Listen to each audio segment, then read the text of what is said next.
Bueno, ya, buenas tardes. Vamos a continuar con una nueva sesión del curso y les recuerdo en dónde estábamos. Estábamos viendo cromatografía y particularmente ya estábamos viendo cifras de mérito cromatográfico. Y al respecto hemos visto, digamos que 3 parámetros cromatográficos importantes. El primero es el parámetro del tiempo de retención, que nosotros dijimos que era un parámetro que es muy importante por cuanto sirve como criterio de identificación, no inequívoco ciertamente, pero sí se considera la coincidencia del tiempo de retención de un estándar con la señal de una muestra problema. Con eso yo puedo al menos intentar identificar la presencia de una sustancia. Lo segundo que vimos fue el concepto de resolución, que es este concepto que está acá, que me da un grado de cuantitativo de lo que es el solapamiento de dos señales cromatográficas.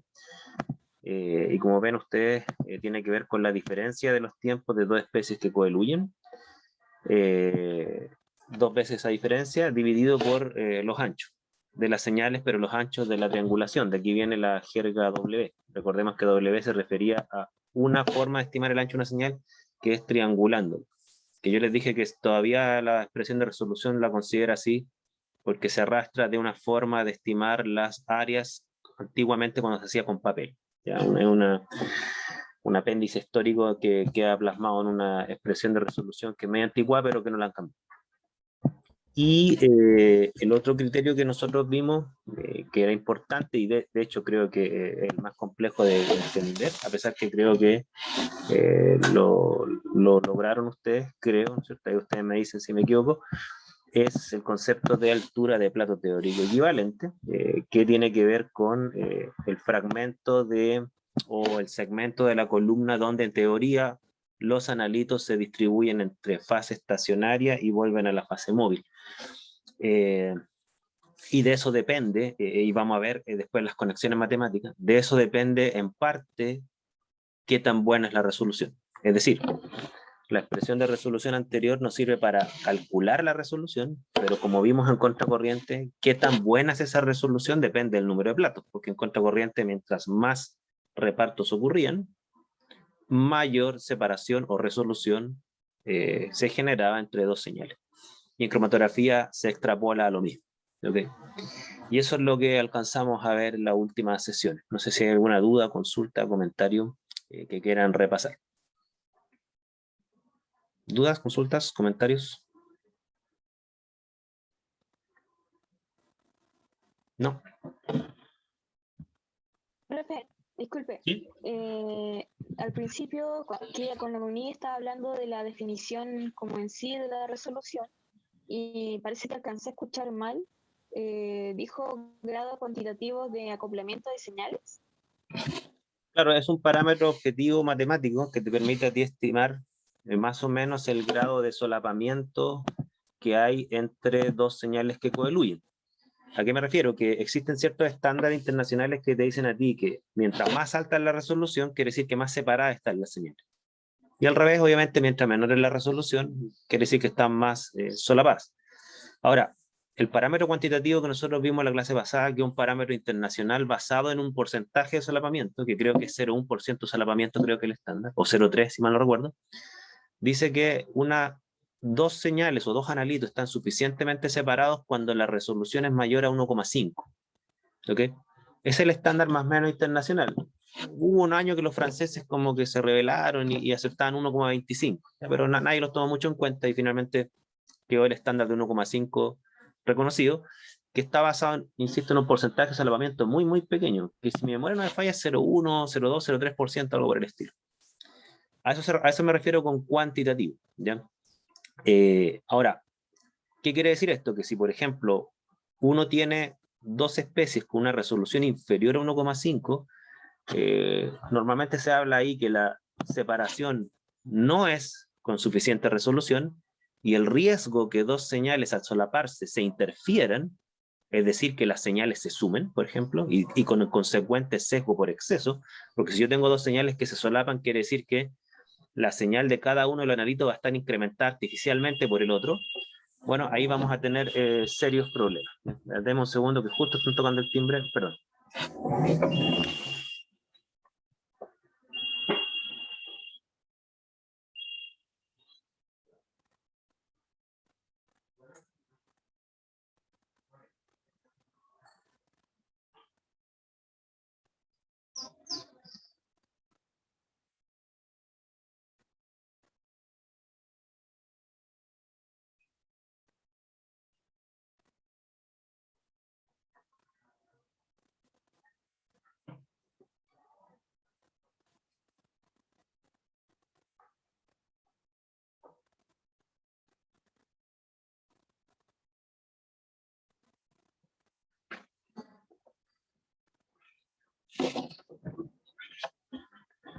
Me van a venir a dejar una encomienda, así que voy a tener que pararme nuevamente en unos segundos más. Pero como estaba diciendo, el tema de la resolución es ese, de que si existe una resolución que es inferior al estándar de 1,5, las chances de que dos señales se interfieran y que por lo tanto la concentración estimada esté sobreestimada por esta interferencia, que se llama un problema de selectividad, es muy grande. Entonces a eso me refiero con cuantitativo. ¿Okay? No sé si me explico.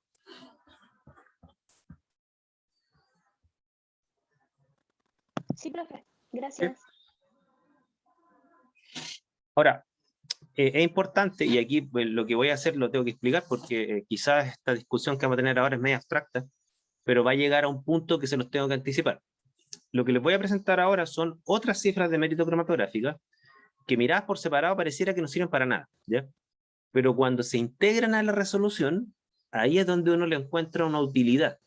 Entonces, les voy a pedir un poco de paciencia en el sentido de que vamos a ver cifras de mérito que, insisto, a priori parecieran inútil, pero les prometo que finalmente estas cifras de mérito se van a integrar a una expresión que es explicativa y predictiva de la resolución. ¿A qué me refiero? Que la expresión anterior, esta que está acá, es solamente descriptiva. Yo, dado un cromatograma, calculo la resolución, pero no me dice de qué depende ni cómo mejorarla. ¿Ok? Lo que vamos a ver a continuación es una expresión de resolución que no es descriptiva, sino que me permite explicar cuándo la resolución mejora o empeora y por lo tanto hacer propuestas de mejora. Entonces vamos a ver cifras de mérito cromatográficas un poco más complejas. ¿Ya? Y justo llegaron a entregarme la encomienda, así que denme un segundo. Entonces, como les decía, vamos a ver cifras de mérito adicionales y con ese propósito, encontrar una explicación, o sea, una expresión de resolución que me permita explicar y predecir la resolución, y el objetivo de aprendizaje de este curso es que ustedes sepan proponer mejoras. Por ejemplo, ¿ya? ¿Qué pasa si un cromatograma tiene una mala resolución? ¿Cómo la mejoro? ¿Ya? Eso es lo que vamos a ir trabajando. Ya, primera expresión, que es bastante simple y hasta intuitiva, que dice lo siguiente. En la altura del plato teórico equivalente, que está acá, H, que la discutimos en la última sesión, si tienen dudas por favor me dicen, es igual al largo de la columna, que es un parámetro físico conocido. Las columnas se venden con un largo determinado, ¿no es cierto? Dividido por el número de platos teóricos, ¿ok? Es decir, por ejemplo, si yo tengo una columna de, supongamos, 100 centímetros de largo y tengo platos teóricos de altura de 0,1 centímetro, perdón, dije 100 milímetros de largo, o sea, columna de 100 centímetros no. Si tengo una columna, por ejemplo, de 100 milímetros de largo, y cada plato teórico, o sea, y la columna tiene, supongamos, 10 platos teóricos, ¿ok? Claro, yo voy a tener que la altura del plato teórico equivalente va a ser 100 dividido en 10. O sea, cada plato tendría una longitud de 10 milímetros, ¿ok? Ahora, el asunto está que, claro, el largo de la columna es un parámetro conocido, pero el número de platos teóricos, o sea, cuántas veces ocurre un reparto a lo largo de la columna, que ese reparto es teórico, recuerden que así se lo imaginaba Sweat. Él se imaginaba que a lo largo de la columna ocurrían varias distribuciones, a eso le llamamos platos, el número de platos que ocurren, o que ocurren, cuántas distribuciones ocurren en un proceso cromatográfico. Eso es teórico, eso no se ve.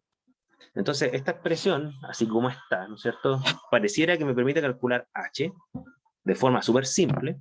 El problema está que N, yo no lo sé directamente, no lo sé, yo no veo N, ¿ok? Entonces, esta expresión por ahora pareciera inútil, pero lo que voy a mostrarle a continuación es una expresión que me permite calcular n, el número de platos teóricos. Eso es lo que se llama número de platos teóricos, o en su defecto le llaman eficacia, le llaman algunos textos, ¿no es cierto? Vamos a ver que hay una expresión basada en contracorriente que me permite calcular cuántos platos teóricos tiene una columna en un proceso cromatográfico en base a parámetros experimentales medibles. ¿Ok? No sé si me entienden hasta ahí, ¿ya? Pero necesito que tengan en la cabeza esta expresión. O sea, mientras más platos teóricos tiene una columna, más pequeño es h. ¿Ok? Más pequeño h.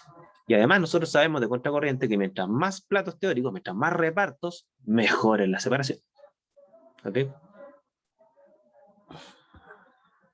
¿Sí? ¿Se entiende hasta ahí? Sí, profe. ¿Cómo yo sé n? Ya, aquí viene una expresión que, para no darles la lata matemática, porque la lata matemática es bien larga y tediosa, la voy a sacar así como bajo el brazo, ¿ya? Pero entiendan que se basa en las expresiones de contracorriente.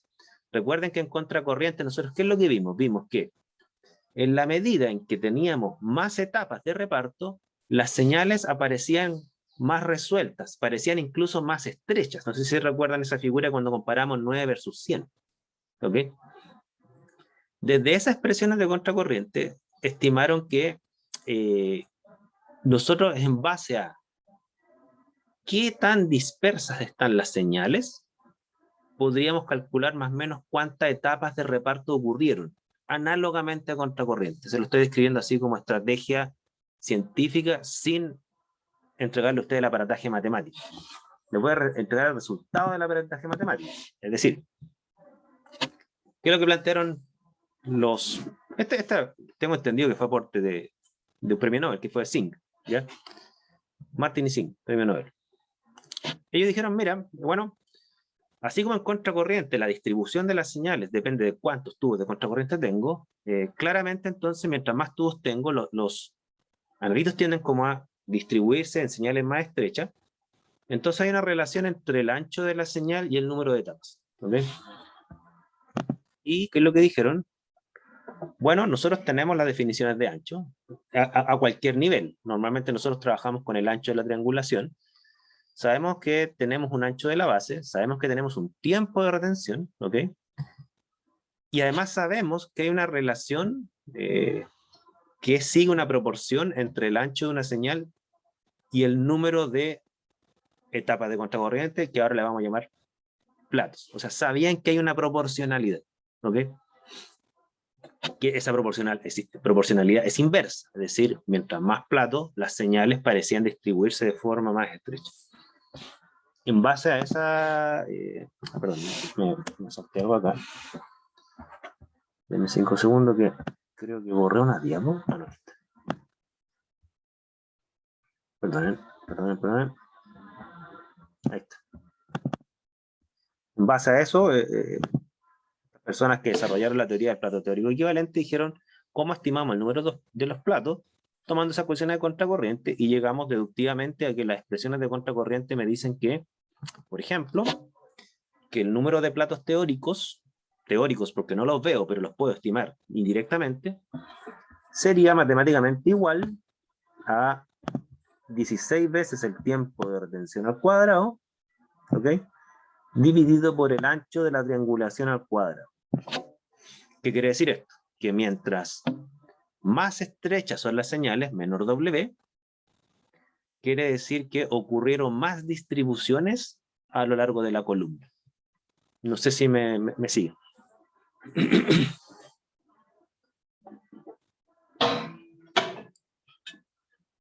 ¿Dudas, consultas? ¿Cómo, profe? No entendí eso último. Miren, esta expresión que está aquí es una expresión que tiene un fin estimativo. ¿Qué quiere decir?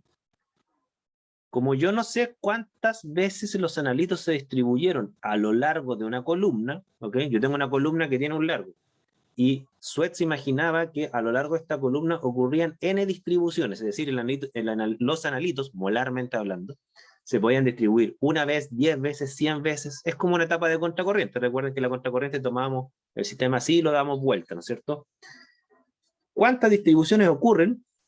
Ni idea, ni idea. No lo puedo ver directamente porque yo no puedo ver las moléculas interactuando. Ahora, lo que sí, en base a las expresiones de contracorriente, esta expresión me permite a mí calcular, teóricamente, en base a la geometría de la señal cromatográfica, cuántas veces ocurrió esa distribución. ¿Y qué es lo que me muestra esta expresión? Que si yo conozco el tiempo de retención de una señal cromatográfica y el ancho de esa señal, que son parámetros que entrega un cromatograma, son parámetros experimentales medibles, ¿ok? Yo podría calcular teóricamente cuántas veces se distribuyó, es decir, cuántos platos, análogo a cuántas etapas de contracorriente hubiesen sido, si es que uno hace la analogía contracorriente con cromatografía.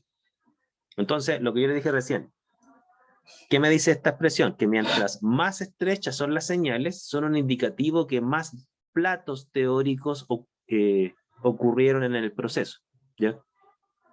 Este concepto de plato teórico es como, no es fácil de entender. Yo por eso me interesa la analogía de contracorriente.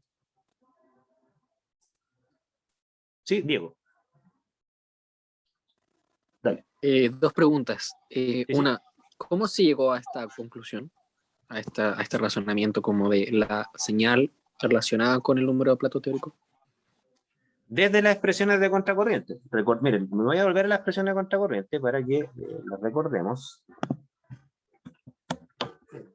Denme un segundo.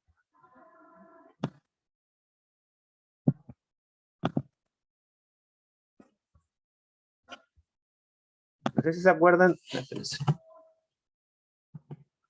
Como que los mareé, pero esta cosa no me permite saltarme las vías, tengo que ir una a una.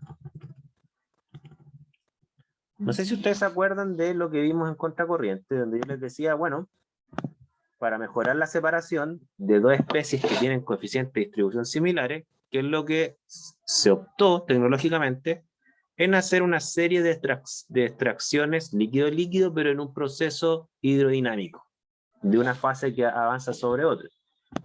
Pero cuántas veces avanza una fase sobre otra, depende de cuántos tubos ustedes tengan, ¿ya? ¿Qué es lo que nosotros vimos con los cálculos de contracorriente? Vimos que, perdónenme, que van a ocurrir en etapas. Por ejemplo, para esta figura ocurrieron 5 etapas. Es como que ocurrieron 5 repartos en el proceso, ¿ok? Pero en realidad el número de repartos depende de uno, ¿ok? En contracorriente. Voy a saltarme esto un poco. Ah, qué desesperante esto. Acá. Lo que sí es cierto es que las presiones de contracorriente a mí me permiten calcular cómo se distribuyen los analitos a lo largo de toda la contracorriente. Me permite calcularlo. ¿Qué es esa expresión que está ahí? Con los factoriales, con los P, con los Q o con los coeficientes de distribución.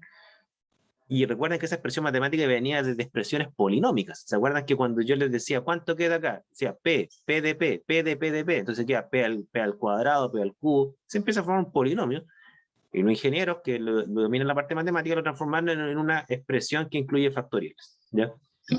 El aparataje matemático para llegar a eso es bien grande. Hay libros enteros de teorías cromatográficas con toda esta matemática, ¿ya? Escapa el objetivo de aprendizaje de este curso decirle cómo llegaron a esa expresión, pero existe una expresión y que está basada en el coeficiente de distribución. Y lo importante de esto era lo siguiente, fíjense. Cuando lo aplicábamos a 9 tubos, ¿se acuerdan cuando hablamos de un analito A y B? Yo les dije, y yo los quería separar en 9 tubos. La distribución a lo largo del proceso, ¿ok? Daba así. Lo que está en el eje X es el número de platos teóricos. ¿Okay? ¿Okay? Esto es como que ustedes, y aquí voy a dibujarlo bien artesanalmente, ¿no es cierto? Es como que ustedes tengan una columna, ¿ok? Que sería un cilindro, ¿estamos? Y dado que a lo largo de la columna los analitos se distribuyeron 9 veces, quiere decir que la columna se comportó como que tuviera 9 platos, los analitos a lo largo de la columna, ¿no es cierto?, en un proceso hidrodinámico, se distribuyeron de esa forma, es decir, son señales muy ensanchadas a la salida de la columna, ¿ok? ¿Y por qué muy ensanchadas? Porque finalmente tuvieron que huir de la columna solamente con 9 distribuciones. Nosotros vimos también qué pasaría si hubiésemos aumentado el número de distribuciones. Yo les dije, si hubiesen sido 100 distribuciones, así hubiesen quedado las curvas. Ahora, Hay que entender, eso sí, que claro, aquí abajo hay 100 tubos de contracorriente, y aquí viene el quiebre que cognitivamente yo sé que es difícil de tragar. Lo que hay que asumir es que abajo estaríamos hablando entonces, y aquí pongan mucha atención de lo que voy a decir, que esto es fundamental. Si pasamos del caso de arriba y abajo estamos diciendo en cromatografía lo siguiente, estamos diciendo que es la misma columna que la de arriba. Supongamos que la de arriba es una columna de 10 centímetros. Abajo estaríamos diciendo que es exactamente la misma columna, ¿ok? Tiene los mismos 10 centímetros, ¿estamos? Pero a lo largo de la cromatografía, en vez que se distribuyera 9 veces los analitos, se distribuyeron 100 veces. Por lo tanto, las señales, el efecto de esto es que salieron más estrechas. Se reparten de forma menos dispersa mientras más distribuciones ocurren. ¿Ok? Esa es la consecuencia. No quiere decir que tenemos una columna más larga, quiere decir que tenemos la misma columna, pero que ocurrieron más distribuciones. Entonces, cuando nosotros decimos que existe una proporción inversa entre el ancho de la señal y el número de platos, estamos diciendo esto, que mientras más estrechas son las señales, por ejemplo, la curva roja respecto a la curva roja de arriba, mientras más estrechas son las señales, es un indicativo que ocurrieron más distribuciones, más platos, en una misma columna. Diego. Profe, y entonces ese aumento de distribuciones en la columna del mismo largo se debe a que fueron cambiadas, por ejemplo, las variables termodinámicas que vimos anteriormente, y que generan que estas curvas se estrechen o se ensanchen y por lo tanto se distribuyan en más o menos platos teóricos. Mira, te voy a dar una respuesta parcial, pero creo que va a ser más clara que darte la respuesta completa. La respuesta parcial es la siguiente. ¿Cuántas veces se distribuye un analito a lo largo de la columna? Depende de H. Mientras más estrecho es H, más platos caen, por así decirlo. Si tú tienes una columna de 10 centímetros y H vale 1 centímetro, te van a caer 10 platos. Pero si tienes la misma columna de 10 centímetros y H es 0,1 centímetro, te van a caer 100 platos. No sé si me entiendes la lógica, ¿cierto? Sí, sí. ¿Ya? Ahora, la pregunta es, ahí te doy el tiro la palabra, Kathleen, que ahí me falta un cachito para responder. La pregunta es, ¿y cómo yo altero H? Recuerden que, ¿qué es H? Es un parámetro de dispersión. Es un parámetro de dispersión cinético. ¿Qué quiere decir? Que mientras más dispersas estén las partículas, ocupan un segmento mayor de la columna para distribuirse una vez. Entonces, respondiendo a la pregunta, H, de acuerdo a las teorías, estas teorías tienen una falla, que se las puedo decir más adelante. De acuerdo a las teorías actuales, H es un parámetro exclusivamente físico-cinético. Por ejemplo, si tú quieres que los analitos se distribuyan de forma bien rápida y poco dispersa, ¿tú qué tendrías que hacer? Controlar muy bien el flujo, porque cuando el flujo es muy alto, las partículas se dispersan mucho. Entonces, controlar muy bien el flujo. Por ejemplo, aumentar la temperatura. ¿Para qué? Para que la cinética de retención sea rápida, se retengan y vuelvan. ¿Ok? Entonces, H depende de parámetros físico-cinéticos, no de parámetros termodinámicos. Eso dicen las teorías actuales. ¿Ok? En el fondo, las teorías actuales te dicen, la termodinámica te dice qué tanto se retiene un analito, pero no te dice qué tanto se dispersa un analito. La dispersión es un parámetro físico-cinético. Así te lo dicen las teorías actuales. Las de los libros, ya hay teorías más modernas que ponen en duda eso. ¿Ya? No sé si respondo a tu pregunta. Sí, sí, ahí lo entendí mucho mejor. Ya. La cromatografía tiene dos almas, por así decirlo. El alma físico-cinética y el alma termodinámica. Entonces tu pregunta tiene una respuesta exclusivamente físico-cinética. Kathleen, no sé si tú me has hecho una pregunta.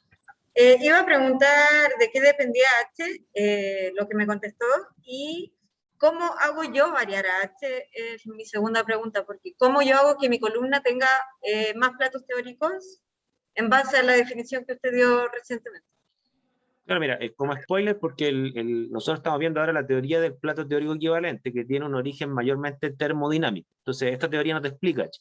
Después vamos a ver la segunda teoría, que es la teoría cinética de ilusión, que es exclusivamente dedicada a H. Ya, ahora, para responderte la pregunta y no dejarte así como expectante, H depende principalmente del flujo.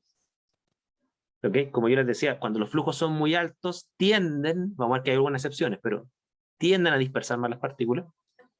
Flujo. Depende de la heterogeneidad de la fase estacionaria. Mientras más heterogéneas son las partículas, más heterogéneas son las partículas de fase estacionaria. ¿Okay?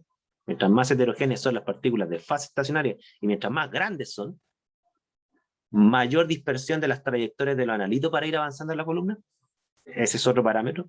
De hecho, un logro tecnológico en cromatografía es lograr columnas con partículas de fase estacionaria muy pequeñas, ¿okay? Y eso no se puede hacer manualmente, se tuvo que hacer tecnológicamente con robots y cosas por el estilo. Y claro, y hay otras variables que son generales, que es la temperatura. La temperatura del ambiente influye mucho en H. ¿Okay? Ahí están las principales variables, no son las únicas, pero son las principales que uno maneja experimentalmente. Hay otras variables, sí, pero que yo no manejo experimentalmente. Claro, la viscosidad sí afecta, pero yo no tengo una perilla de viscosidad, no sé si me explico. ¿Ya? Profe, gracias. Sí. Entonces, claro, uno de los objetivos, no es el único, pero uno de los objetivos es lograr la mínima dispersión de partículas, H's más pequeños, para que entren más platos, no sé si disculpen el verbo que estoy utilizando que no es muy cromatográfico, pero para que entren más platos en una columna, ¿ya? Eso es lo que uno busca como optimización, ¿ok? Ahora, es importante que habiendo dicho lo anterior, la expresión que le acabo de mostrar tiene una trampa, ¿ya? Que ¿a qué me refiero con una trampa? Que yo le llamo a esto, no le llamo yo, digamos, los textos de educación le llaman a esto las concepciones alternativas respecto a un contenido, ¿ya? ¿A qué me explico? Déjeme irme a la ecuación. Entonces estábamos diciendo, como ustedes ven, aquí H es inversamente proporcional a N, entonces, ¿qué es lo que uno dice? Menor H, mayor N. Eso es lo que acabamos de decir. ¿Okay? Y ustedes me llevaron por allá y está bien. ¿Okay? Ahora, estas expresiones son súper peligrosas, tanto esta como la siguiente, con la cual yo calculo N, porque tiende a confundir las causas con los efectos. ¿Ok? Esta expresión es una expresión matemática que, así como está, no les dice a ustedes cuál es la causa y cuál es el efecto. No les dice eso. Eso depende de cada caso y de cada variable, porque esta expresión matemática no tiene ninguna variable experimental. Yo no puedo manipular H, yo puedo manipular variables físico-cinéticas, causa, que como efecto me alteran H. Pero H no es una variable experimental. Por lo tanto, esta expresión no me dice, repito, cuál es la causa y cuál es el efecto. No se trata que a mayor H menor N, o a menor N mayor H, o a mayor H mayor L. Eso no siempre es cierto, y hay que irlo estudiando caso a caso, dependiendo de qué variable experimental yo manipulo. ¿Okay? Entonces tómense esta expresión con mucho cuidado, porque es demasiado simple y muchas personas la toman así como que puedo calcular cualquier cosa. ¿Sí? Y no puedo calcular cualquier cosa. O sea, por ejemplo, les voy a dar un caso que intuitivamente sería absurdo, decir, entonces a mayor H, mayor L. Porque eso me dice la expresión. Si yo aumento H, aumento L. ¿Sí o no? Pero en términos cromatográficos eso es absurdo. O sea, yo no puedo aumentar L si las columnas no se estiran. ¿Me siguen? Sí se entiende. Ya, así que ojo con eso. Primer peligro. ¿Ya? Respecto a la otra expresión que estábamos viendo, y aquí recalco la palabra descriptivo, ¿ok? Esta expresión es descriptiva. ¿A qué me refiero? Que me permite calcular N, no me permite saber de qué depende N. La matemática bruta, si tomás así, ustedes dirían, entonces a menor W, mayor N. Sí, pero W no es una variable experimental. ¿Okay? Yo no manipulo W, yo manipulo variables que como efecto afectan a W, que no es lo mismo. ¿Okay? Entonces, tomen esta expresión como una expresión que me permite calcular n, no explicarlo ni predecirlo. ¿Estamos? Quiero ser muy claro con eso. O sea, esta no es una expresión que me entrega patrones causales, tampoco. ¿Ya? Que valga la aclaración. Hay varias formas de calcular n, dependiendo de cómo ustedes estiman el ancho de la señal. La forma más popular por lejos es la primera, la que toma el ancho de la señal como la triangulación, el ancho del triángulo. ¿Ya? Pero como una señal perfectamente simétrica, podría uno tomar el ancho en varios niveles. Si ustedes toman el ancho a media altura, sería la segunda expresión que está ahí, 5,54 por tiempo de retención partido por el ancho de media altura al cuadrado. Si la señal es perfectamente simétrica, la expresión de arriba y la de abajo debiera darle exactamente el mismo n. ¿Ok? Y hay una tercera expresión que incluye el ancho de la triangulación, o sea, el ancho de la integración completa, que es tomando el 99,9% del área. Ese ancho se toma también como base, y los programas modernos utilizan la expresión de abajo. Los programas que ya se manejan con Windows, ¿no es cierto?, que no se manejan con papel como en la antigüedad, bueno, ya utilizan la expresión de n de abajo. ¿Okay? En cualquiera de los tres casos debiera darle el mismo resultado si la señal es perfectamente simétrica. Aquí me preguntan por qué 16 en la fórmula. Claro, todo esto tiene que ver con las expresiones de Gauss, digo. Ya acuérdense que hay una, por ejemplo, les pongo un caso. Si yo quisiera transformar, por ejemplo, hay una expresión que no está acá, la voy a mostrar acá. Aquí está la desviación estándar. Una forma de estimar el ancho de una señal es la desviación estándar. Si yo quisiera, por ejemplo, transformar la desviación estándar en un 99,9% de integración, para una señal simétrica en base a las expresiones matemáticas de Gauss, yo podría transformar la desviación estándar, el ancho media altura, el ancho de la triangulación, con parámetros equivalentes. Por ejemplo, tengo entendido que 3 veces la desviación estándar, creo que integra el 99,7% del área. ¿Cuántas veces la desviación estándar significaría el 99,9? Ahí hay una relación estadística que se puede hacer con las ecuaciones de Gauss, ¿ya? Que no me la sé de memoria, digamos, pero de ahí surgen los parámetros 16, 5,54, 64. ¿Cuánto de la integración del área querrías considerar tú? Okay, esa es un poco la idea. ¿Ya? Es un arreglo estadístico, exactamente. Un arreglo estadístico basado en las expresiones de Gauss que tiene la desviación estándar como un más menos que integra el 33% del área. ¿Estamos? Entonces, por eso las expresiones son equivalentes.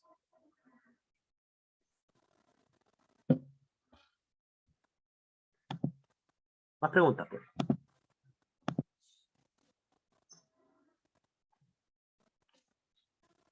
Ahora, fíjense lo siguiente, eso sí. Mismo cuento con H. Y aquí nuevamente los libros yo creo que generan confusiones. N, el número de platos teóricos, ¿no es cierto? En estricto rigor, si bien es cierto, se define como el número de platos de una columna, así se define, ¿no es cierto? Pero hay que entender que no todos los analitos se distribuyen el mismo número de veces. En estricto rigor, n sería el número de platos de una columna en la cual eluyó un analito. Por lo tanto, n es un parámetro del analito interactuando con la columna. En el fondo hay tantos n's como analitos. No sé si me explico. Porque si n depende del tiempo y del ancho, cada analito tiene su tiempo y su ancho. No todos los analitos se distribuyen de la misma forma, ni se dispersan de la misma forma, ni se retienen de la misma forma. Entonces, n se calcula por analito. No sé si me hago entender. ¿Ya? Por ejemplo, si uno se va a un cromatograma, uno de los que vimos anteriormente, en un segundo acá, por ejemplo, ahí tienen ustedes 5 analitos. Ahora, ustedes podrían calcular cuánto vale n y h y la resolución en base a ese cromatograma. Por ejemplo, miren, ya, le hago el siguiente desafío. Obviamente que van a tener que estimarlo al ojo, ¿ya? En la realidad estos parámetros se los va a dar un software y no hay que estimarlo al ojo, pero supongan que yo les pregunto a ustedes lo siguiente. Calcúlenme la resolución de la pareja 1-2 N y H. ¿Lo podrían hacer o no? Analicen, ¿tienen toda la información? ¿Cómo, profe? Calculen la resolución de la pareja 1-2, pero además calculen N, la eficacia, y H, la altura del plato teórico equivalente. Analicen la información, ¿la tienen toda o no? No. ¿Qué les falta?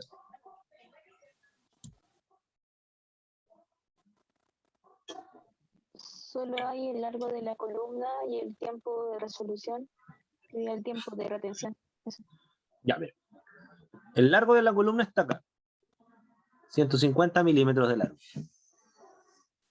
Los tiempos de retención están acá. Este es el tiempo y este es el tiempo. Claro, tendrían que estimarlo al ojo. O sea, por ejemplo, uno diría, mira, 6 está más o menos acá, 3 está más o menos acá, ¿no es cierto? Como a la mitad. O sea, podríamos decir que este tiempo al ojo debe ser 2 minutos y este debe ser algo así como 4 minutos, por poner así un valor aproximado. O sea, en el fondo la información está ahí. No está dada con exactitud, pero para efectos del ejercicio da lo mismo. Ustedes pueden tomar el valor estimado y calcularlo, ¿no es cierto? Por ejemplo, miren, les pongo un caso. Supongamos que el tiempo, para que nos pongamos todos de acuerdo de qué estamos hablando, ¿no es cierto? Supongamos que el tiempo de retención de 1, de la especie 1, es 2 minutos, ¿ok? Supongamos que el tiempo de retención de la especie 2, como yo les decía, redondeando obviamente para hacer el ejercicio simple, supongamos que este vale 4 minutos, ¿ok? Obviamente que no es 4, creo que debe ser un poquito menor, pero vamos a redondear, 4 minutos. ¿Qué ancho le endosan al ojo a la señal 1? Ancho del triángulo. ¿Qué ancho le endosan hacia el ojo?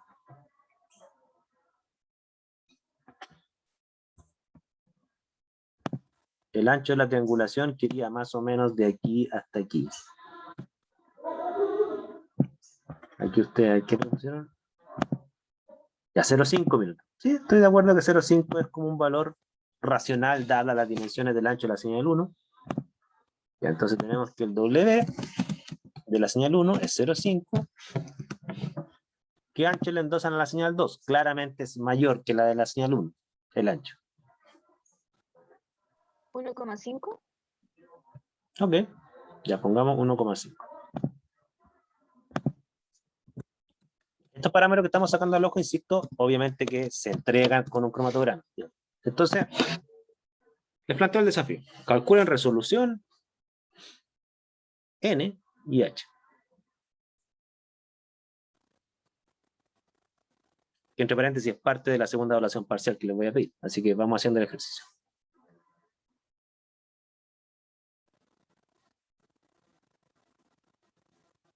Hágalo, por favor. Ahí le doy unos minutos. Si tienen alguna duda, me dice.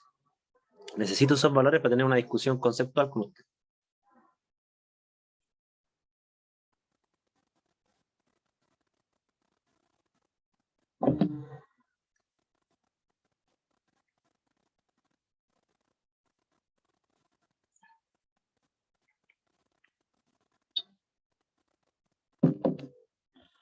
Voy a ir anotando acá. Ustedes me dirán cuánto les da la resolución. Recordemos que la resolución es 2 veces la diferencia de los tiempos. O sea, sería 2 veces la diferencia de 4 menos 2. ¿Ok? Dividido por la suma de los anchos. Sería 0,5 más 1,5. ¿Ok?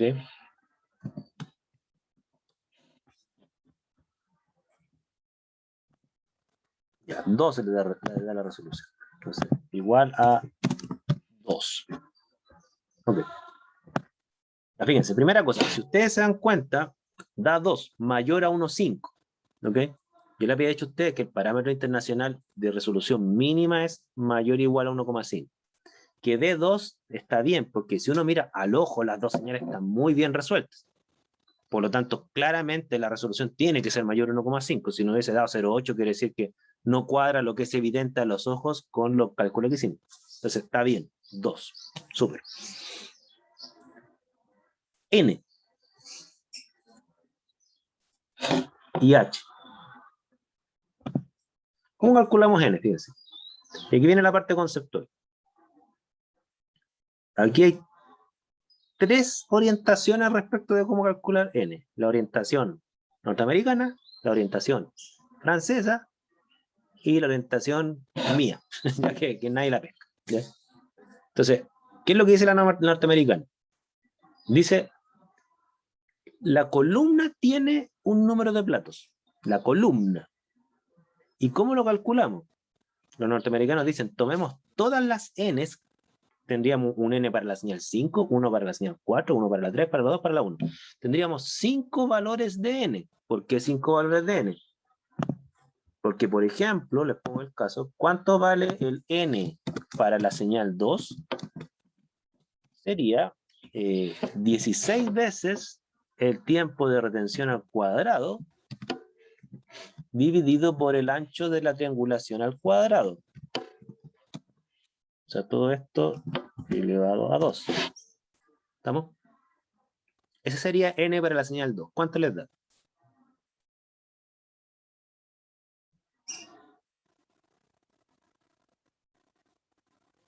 Era 16, ¿no es cierto? No me había equivocado. Siempre me confundo con las constantes. Para el ancho de la triangulación era 16, ¿cierto? Creo que sí.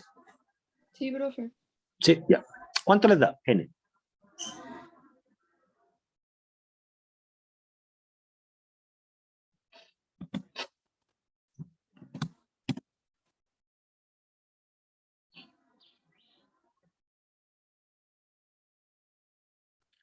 Aquí está. Ya. 103. Ya vamos a redondearlo a 114. ¿Okay? Para ser como coherentes con el concepto de n, no podrían haber n's fraccionarios, ¿no es cierto? Si son platos, es un plato a la vez. Entonces, bueno, 114 platos.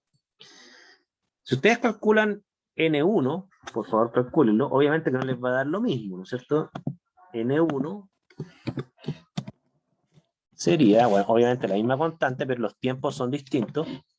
Sería 2 dividido por 0,5 al cuadrado. ¿Cuánto les da N1, por favor? Ya, 2,56. Y aquí viene el tema. ¿Qué es lo que dicen los norteamericanos? Y así sale, de hecho, en el Harris, por ejemplo. Dice, bueno, hay 5 analitos, entonces hay 5 n's, N1, N2, N3, N4, N5. ¿Y cuál sería el n de la columna? El promedio de los 5 n's. Esa sería la orientación norteamericana, ¿ok? ¿Por qué? Porque ellos tienen en la cabeza que la columna tiene platos, y yo lo estimo como un promedio de los platos individuales. Y ahí tengo los números de platos de la columna. Esa es la visión de Harris, por ejemplo. ¿Ok? No sé si me sigue. ¿Qué es lo que dicen los franceses? Ya, yo me sé la historia de los franceses porque yo hice parte de mi doctorado en Francia, y ahí está el gran Charlotte, que es un tipo que, bueno, ya murió Charlotte, pero Charlotte se le conoce en Europa como el padre de la química analítica moderna. Mi profesora de guía de tesis doctoral, ella fue alumna de Charlotte y todo el cuento.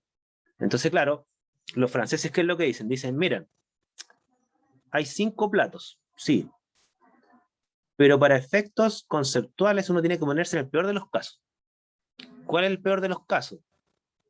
El analito que sacó menos platos. Y normalmente, y se lo voy a explicar más adelante por qué, normalmente el peor analito, o sea, el que tiene menos platos, es el último analito. El último que elude. Entonces, y eso tiene razones, y que lo vamos a ver más adelante, tiene razones científicas de por qué es así. Tiende a ser así. ¿Ya? No siempre es así, pero tiende a ser así. Entonces, según los franceses, entonces, el número de platos de la columna que uno debiera considerar es el que uno estima con el peor de los casos, el analito 5. ¿Ok? No vamos a calcularlo, pero esa es la orientación francesa. Nada más que eso. ¿Ya? Claro, yo la visión que tengo es que la columna no tiene plato. Los platos son por cada analito y listo. No tiene sentido sacar promedio ni estimar el peor de los casos. O sea, ¿para qué? Si es un parámetro del analito interactuando con la columna, es como, ¿para qué voy a sacar un promedio? ¿Ya? Mary. Profe, pero en ese caso, el peor de los casos no sería el número 4, donde es más ancho. Claro, es que por eso te decía que tiende a ser el último analito, no siempre es así. Claro, en este cromatograma probablemente el más ancho es el 4, pero también tiene un tiempo menor, ¿no es cierto? Entonces probablemente los platos más bajos te va a dar el cuarto y no el quinto. Yo tiendo a coincidir contigo, pero habría que estimarlo, ¿ya? Habría que estimarlo. Pero generalmente las señales más ensanchadas son las últimas, no las primeras, ¿ya? Ah, ok, gracias. ¿Ya? Entonces, yo aquí no le voy a imponer la visión a nadie, ¿no es cierto? Si ustedes quieren hacerlo al estilo norteamericano, lo hacen. Si lo quieren hacer al estilo francés, lo hacen. Hasta donde yo sé, Yupac no se ha pronunciado al respecto, así que bueno, hay chip libre, ¿ya? Ahora, independiente de cómo lo hagan ustedes, ¿no es cierto? También habría que calcular H. ¿Cómo calculamos H? Es decir, la altura del plato teórico equivalente. Entonces, yo, por ejemplo, que tengo esta visión de que cada H es para cada analito y cada N es para cada analito y sacar promedio es una cuestión matemática que no tiene ningún sentido, ¿no es cierto? Yo, ¿qué es lo que haría?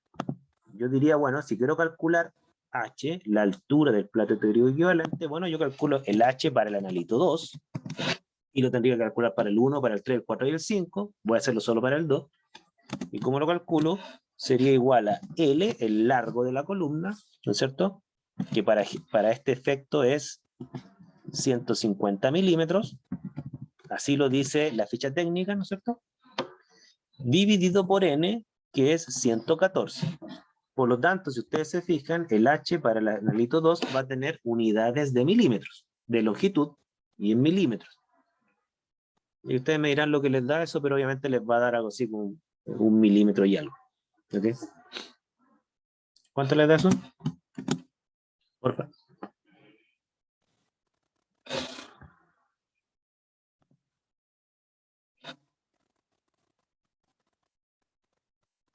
Sí, aquí Christopher, bueno, la pregunta que me hace Christopher, si, ¿cómo lo hacen en el parcial? Yo en el parcial no me importa cómo lo hagan, mientras lo hagan bien en base a la visión que ustedes más les acomode. ¿Ya? Si quieren hacer la visión francesa, la visión Harris o la visión que yo les propongo, las tres también. ¿Ya? 1,3 milímetros. Súper.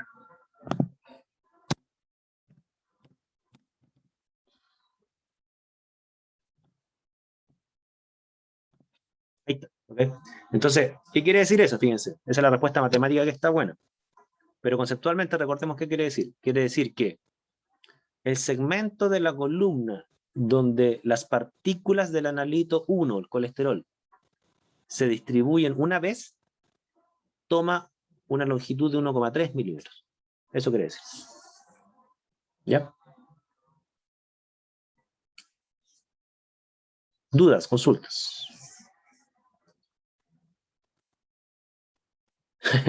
¿Cuál es mi visión? No, mi visión es que no hay que sacar ni promedio ni ponerse en el peor de los casos, porque este es un parámetro de cada analito. Es como que yo le dijera a ustedes, miren, ¿cuál es la edad del curso? Es que el curso no tiene edad, las personas del curso tienen edades. Entonces, ¿qué es lo que hago? ¿Saco el promedio de edades de ustedes para darle edad al curso? Si los cursos no tienen edades, las personas tienen edades. O tomo al más viejo, para ponerme en el peor de los casos. Digo, mire, ¿saben qué? Ya la edad se mueve entre 20 y 25, entonces el curso tiene 25 años. ¿Por qué? Porque me pongo en el peor de los casos, el más viejo. ¿Ok? O saco un promedio y el promedio es 23, entonces el curso tiene 23 años. Así que los cursos no tienen años y no tiene sentido ponerse en el peor de los casos. Sí, la edad es de cada persona, ¿no? Esa es como mi visión. No sé si estoy, digamos, muy chalado, no sé, ustedes me considerarán ahí. ¿Ya? Es que tengo una obsesión porque hay conceptos que no se aplican a cualquier cosa. O sea, en ciencia los conceptos se tienen que aplicar correctamente a los sistemas de estudio que corresponden y las edades son de las personas, no de los cursos. ¿Ya? No ubico a Nicanor, o sea, ubico a Nicanor Parra, Kené y todo eso, pero no he leído re poco eso ahora, porque honestamente la antipoesía me genera una lata enorme. Tengo que ser honesto. ¿Ya? Me encuentro una lata. Entonces, si fijan, es un tema que como Yupac no se ha pronunciado tampoco, o sea, Yupac no ha dicho ya, dejémonos de discutir y esto es así, ¿no es cierto? Todavía hay como chico libre, ¿ya?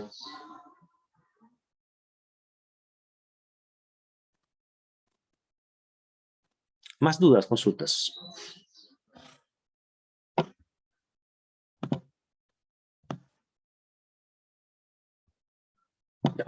Ninguna por el momento. ¿Ninguna? Súper. Ya, entonces vamos complejizando esto un poco más. Porque les he presentado, obviamente, una nueva cifra de mérito que se llama eficacia o número de platos teóricos. Pero nos quedan un par de cifras más. Déjenme avanzar.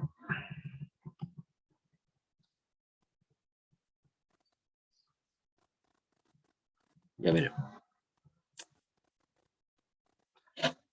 Aquí les voy a presentar un concepto que yo la considero una cifra de mérito cromatográfica, a pesar que los libros la consideran un parámetro experimental cualquiera. ¿Ya?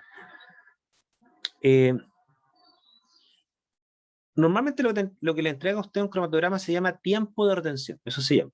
Que en el fondo el tiempo que toma el analito desde que es inyectado hasta que llega al detector, pasando por la columna, eso es lo que se llama el tiempo de retención, en el entendido que el analito, como en un sentido molar de la palabra, o sea, el máximo de la señal de los analitos, de las partículas de analito. Ahora, también es cierto que el tiempo de retención, antiguamente cuando no se medían los tiempos, porque no había software, ¿no es cierto? Los cronómetros no eran tan precisos, lo que se medía en estricto rigor eran los volúmenes de retención. O sea, ¿qué es el volumen de retención? Es el volumen de fase móvil que tengo que bombear para que mi analito eluya a un máximo de señal. O sea, en el fondo, dicho de otra forma, en vez de tener en el eje X tiempo, antiguamente lo que se tenía era volumen de retención. ¿Entendiendo volumen de qué? De fase móvil. Y la conversión es bien simple, o sea, si un analito se demora 3 minutos en eluir a un flujo de fase móvil de 1 ml minuto, se entiende que el volumen de retención serían 3 ml, ¿ok? La conversión entre tiempo y volumen se hace directamente a través del flujo, nada más que eso, ¿ya? Entonces, ya sea volumen o ya sea tiempo, ambos parámetros representan para efectos cromatográficos lo mismo, un parámetro de identificación. ¿Estamos? ¿Me siguen hasta ahí? Obviamente que si yo aumento el flujo, voy a disminuir los tiempos de retención, ¿ok? Repito, si yo aumento el flujo, voy a disminuir los tiempos de retención. Pero lo que no va a disminuir son los volúmenes de retención. Y eso sí que hay que tenerlo como presente. O sea, si un analito se demora, le toma 5 ml de fase móvil bombear 5 ml de fase móvil para que eluya, ¿cuánto tiempo le va a tomar eso? Va a depender del flujo de bombeo, ¿ok? Si esos 5 ml lo ejecuto a 5 ml minutos, se va a demorar 1 minuto en eluir. Si esos 5 ml lo bombeo a 1 ml minuto, se va a demorar 5 minutos en eluir, ¿ya? Entonces, ¿me entienden la relación entre volumen y tiempo? ¿Sí o no? No estoy seguro, profe. Como el volumen sería como el espacio que ocupa el analito en la columna cromatográfica. No, mira, el volumen se refiere literalmente al volumen de fase móvil que tú tienes que introducir a la columna para que el analito avance con ella. ¿Ok? Ah, ya. Ahora, Ya. lo que sí hay que tener claro es que el analito no avanza a la misma velocidad de la fase móvil. ¿Por qué? Porque el analito se retiene.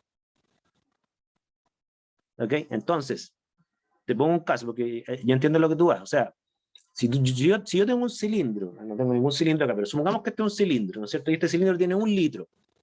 ¿Ok? Claro, yo voy a necesitar 1 litro de fase móvil para llenarlo. ¿Ok? Si yo les digo a ustedes, y ese litro yo lo agregué a, supongamos, a 0,1 litro por minuto. ¿Cuánto me demoré en llenar este cilindro? Que no es un cilindro, pero supongamos que un cilindro.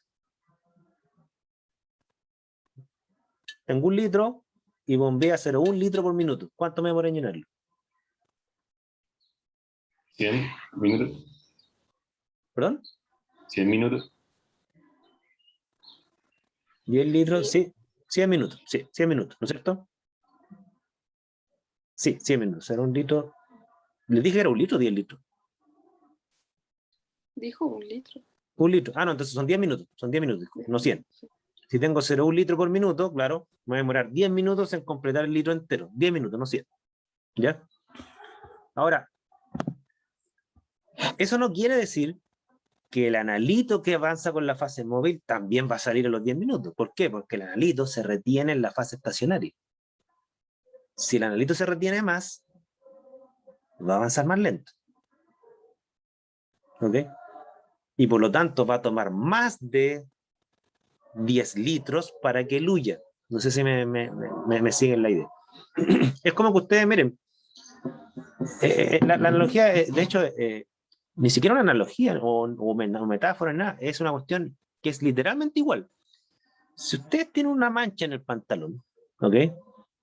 Y le agregan agua, la mancha no avanza a la velocidad del agua. ¿Ok?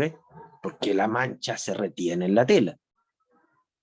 Y va a depender de qué tan intensa sea esa retención para ver cuánta agua tienen que echarle para que salga del pantalón. Hay manchas que no salen, o sea, tiene una retención infinita, por así decirlo. ¿Ya? Entonces, esa es la analogía. ¿Estamos? Entonces, por eso el tiempo, el volumen de retención no es igual al volumen de la columna. Esa es la razón. ¿Ya? Es un poco mayor. Tomás.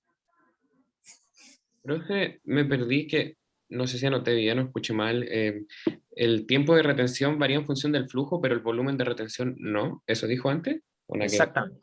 Exactamente. Y siguiendo la analogía de la mancha, ¿no es cierto? Como yo les decía, usted tiene una mancha en el pantalón.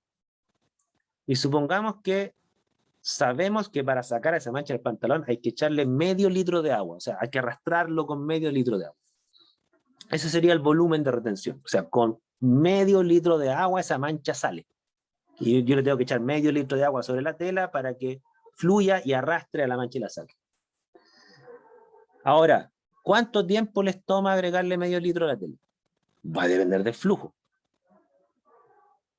Si lo agregan a un flujo mayor, les va a tomar menos tiempo que si lo agregan a un flujo menor. Si agregan el agua por goteo, o sea, no demora una eternidad. Si le agregan el agua con manguera, la van a sacar rápido. El tiempo de retención baja, a pesar que el volumen de retención es el mismo. ¿Ok? No sé si me sigue la analogía. Sí, profe, gracias. ¿Sí? Ahora, lo que sí es cierto, y aquí viene una cuestión que es, conceptualmente creo que tiene cierta profundidad, no lo miren superficialmente, ¿ya? La única posibilidad que un analito eluya con la fase móvil, es decir, que el volumen de retención del analito sea igual al volumen de fase móvil que yo tengo que agregarle a la columna para que se llene, que es un poco la pregunta que hacía alguno de ustedes, por eso encontré interesante esa pregunta. La única posibilidad que el analito eluya exactamente con el mismo volumen para llenar la columna, ¿no es cierto? Es decir, que lo mismo que decir que avanza a la misma velocidad la fase móvil, es que ese analito tenga cero afinidad por la fase estacionaria. Cero. ¿Ok? A ese volumen se le llama volumen muerto o tiempo muerto, dependiendo del flujo, que es lo que aparece acá. Le llaman TM en algunos libros, en el SCOOP. En la mayoría de los papers le llaman T0. ¿Ya? Voy a ponerlo acá para que no se vayan a confundir, se refieren exactamente a lo mismo. ¿Okay? T0 o TM, tiempo muerto o volumen muerto. ¿Ok? ¿Dudas, consultas?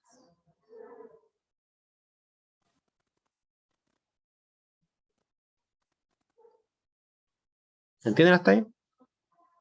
Quizás todavía no ven la importancia de esto, pero quiero ver si lo entienden conceptualmente. Ahora les voy a explicar por qué es importante. ¿Ya? ¿Por qué es importante el tiempo muerto o volumen muerto?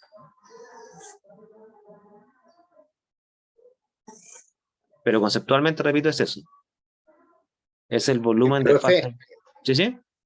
Porque se le resta, porque es que el volumen muerto es el que se le resta, no me acuerdo cuál es el otro volumen, y con eso se como que, o sea, se calcula el volumen el volumen de la muestra que huyó, que huyó en total. O por lo menos eso es algo, eso es lo que yo recuerdo acerca del volumen muerto. A ver, matemáticamente el volumen muerto tiene dos usos, que yo no sé en qué contexto le diste el uso, pero tiene dos usos. Ya, el primer uso que tiene el volumen muerto o el tiempo muerto es casi igual al concepto del límite de cuantificación.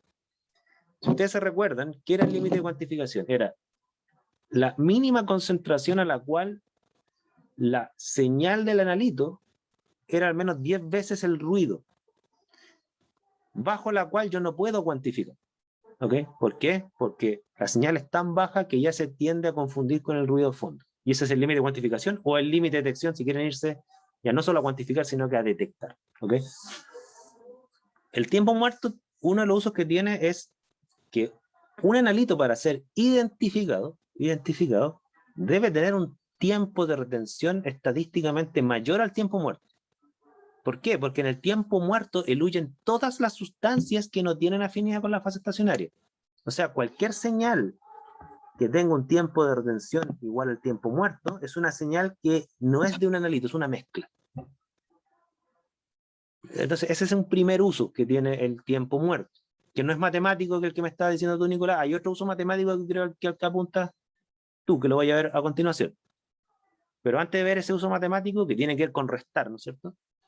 Quiero ver si tienen claro eso. O sea, yo necesito saber el tiempo muerto de un cromatograma. De lo contrario, yo no puedo estar seguro que lo que está leyendo ahí es un analito o una mezcla de cosas. ¿Me siguen? Sí, profe. Entonces, ¿Sí? yo tenía como una idea errónea acerca.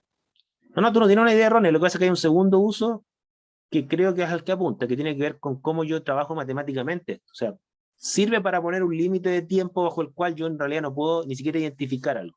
¿Ya? Esa es una primera cosa. Vamos a ver la parte matemática. Mary. Profe, me quedé un poco con la duda. Entonces, teniendo el tiempo muerto, yo si tengo una señal que tenga el mismo valor, quiero ver si estoy es correcto lo que entendí. Si tiene el mismo valor que el tiempo muerto es porque tiene interferentes. O sea, no es la señal del analito correcta. ¿Eso? Claro, tú no podrías identificarlo. No podrías Ah, ya. identificarlo. Tú tendrías que decir algo eluye ahí, y si hay una señal ahí, no sé si es mi analito o no. Porque en realidad, como está leyendo en el tiempo Ok. muerto, en esa ventana de tiempo no puedo ni siquiera identificar, menos cuantificar. Ah, ok, gracias. Profe, ese gráfico que está ahí abajo es como... Ah, espérate, que no se ando buscando. Dale, dale. Ya, ¿Aló, sí. aló? Sí. El gráfico que está abajo es como una amplificación del detector, porque la primera señal también es una señal analítica o es una señal que está como muy chiquitita y que no se detecta. Mira, ya, que tu pregunta es experimental, porque y te la voy a responder como reformulando tu pregunta. Dame un segundo. Conceptualmente, teniendo claro lo que es el volumen o el tiempo muerto, la pregunta es, bueno, ¿y cómo diablo lo estimo? ¿Ya? Normalmente hay una aproximación que es teórica y una que es experimental. La experimental es la más fácil de explicar. Es, mira, sigue la señal de una sustancia química que tú sabes que tiene cero afinidad por tu fase estacionaria. Te pongo un ejemplo. En cromatografía, un tipo de fase estacionaria, por ejemplo, es la intercambio catiónico. ¿Qué quiere decir? Que la fase estacionaria tiene grupos negativos que por lo tanto retienen colómbicamente a cationes. Entonces, si yo quiero estimar el tiempo muerto en una fase estacionaria que retiene cationes, ¿qué es lo que hago? Le inyecto un anión que genere señal en el detector. Por ejemplo, le inyecto cloruro. Entonces, bueno, yo voy a ver una señal de cloruro que va a estar en el tiempo muerto porque la fase estacionaria no solo no retiene aniones, sino que los repele. ¿Ok? Listo, ahí tengo una señal. Ahora, si esa señal es alta o baja, va a depender de la concentración a la cual inyecta. ¿Ok? No necesariamente es baja o necesariamente es alta, depende de qué cantidad inyectaste. ¿Ok? Ahora, la otra forma de estimar el tiempo muerto es la siguiente, y aquí tienen que imaginarse lo siguiente. Supongan que ustedes quieren determinar, volvamos al tema de la Olimpiada, ¿no es cierto? Supongan que ustedes quieren determinar esteroides en orina, ¿ok? Para meter preso a alguien, o quitarle su medalla de oro. Entonces, ¿ustedes qué es lo que hacen en cromatografía? Tienen una fase móvil, que supongamos es una fase tamponada, tienen una fase estacionaria, tienen una columna, pero ustedes tienen que inyectar la muestra. ¿Y qué es lo que más tiene la muestra? ¿Qué es lo que más tiene la orina? Bioquímicos.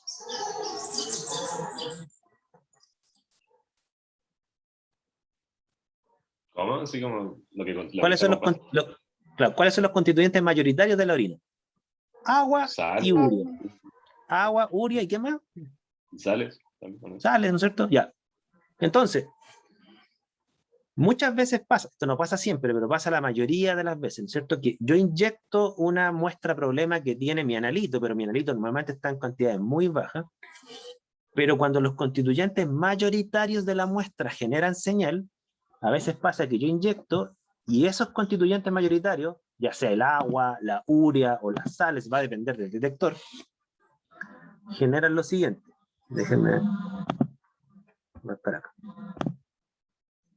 Generan una señal a un tiempo muy corto, a veces saturan el detector, se ve una cosa así.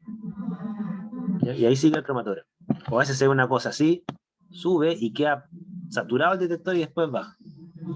¿Okay? Normalmente eso es lo que se llama el frente del solvente, que es los constituyentes mayoritarios de mi muestra problema, y normalmente esos constituyentes mayoritarios no tienen afinidad por la fase estacionaria. Entonces, a veces uno estima el tiempo muerto con la matriz, si es que genera un patrón de ese tipo. ¿Ya? ¿Estamos? Ahora, no siempre la matriz genera señal. Si no la genera, va a tener que estimar tu tiempo muerto con otro experimento aparte. ¿Ya? Esa es la forma experimental. No sé si me explico.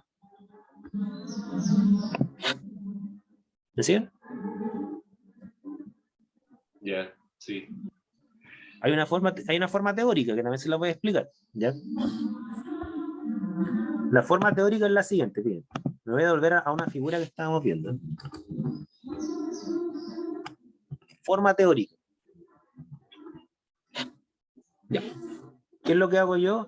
Tomo las dimensiones de la columna. Aquí está. El cilindro es 150 milímetros de largo y 2,5 milímetros de diámetro. ¿Estamos? Entonces, ¿qué es lo que hago yo? Calculo el volumen del cilindro. ¿Cuánto es el volumen del cilindro? Pregunta de PSU. O PTU se llama. Volumen del cilindro. ¿Cómo es la expresión matemática?